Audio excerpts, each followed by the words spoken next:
ભાવનગરના Ghogha road police સ્ટેશનમાં વિમલભાઈ ઉર્ફે કેતન લલિતભાઈ સોલંકીએ રાહુલ ઉર્ફે ચીની જયેશભાઈ મારું, રોહનભાઈ જસાભાઈ સોઢા, જીતુભાઈ જસાભાઈ સોઢા, અનુભાઈ નરેશભાઈ પરમાર, રાજુભાઈ ધીરજભાઈ ડોડિયા, વિવેકભાઈ અશોકભાઈ મકવાણા, સંજય ઉર્ફે લેપ્ટો હમીરભાઈ પરમાર, જીગરભાઈ નરેશભાઈ સોલંકી અને દર્શનભાઈ મુકેશભાઈ મકવાણા સહિતના નવા આરોપીઓ સામે એવા મતલબની ફરિયાદ નોંધાવી છે કે ત્રણેક દિવસ પહેલા રાત્રિના સમયે અમે સૂતા હતા ત્યારે અમારા મકાનની આગળના ભાગે કોઈ તોડફોડ કરતું હોય તેવો અવાજ આવતા મને મારા મમ્મી જાગી ગયેલા અને દરવાજો ખોલતા પ્રકાશમાં જોયું તો આનંદનગર વિસ્તારમાં રહેતો રાહુલ ઉર્ફે ચીની જયેશ મારું, રોહન જસાભાઈ સોઢા,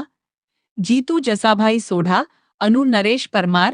રાજુ ધીરજ ડોડિયા, વિવેક અશોક મકવાણા, સંજય ઉર્ફે લેપ્ટો હમીર પરમાર હથિયારો સાથે અને જીગર નરેશ સોલંકી અને દર્શન મુકેશ મકવાણા બોટલો સાથે તેના ઘરે એકસમ કરી આવીને એક્સેસ સ્કૂટરને નુકસાન કર્યું તેમજ મેં તોડફોડ કરવાની ના પાડતા ગાળો આપી મારવા દોડેલ અને તેના મકાનમાં અંદર ઘૂસીને ટીવી, ફ્રીજ, ગેસ સ્ટવ, પાણીનો જગ, માટલા અને રસોડાની ચીજ વસ્તુઓ આશરે 70,000ની તોડફોડ કરી નુકસાન કરી તેના મમ્મીને બેઠકના ભાગે પાઇપના ઘા મારી અને તેના ભત્રીજાને લાફા મારી નાખવાની ધમકી આપી અને તેના મોટા ભાઈના મકાનની બારીઓના કાચ,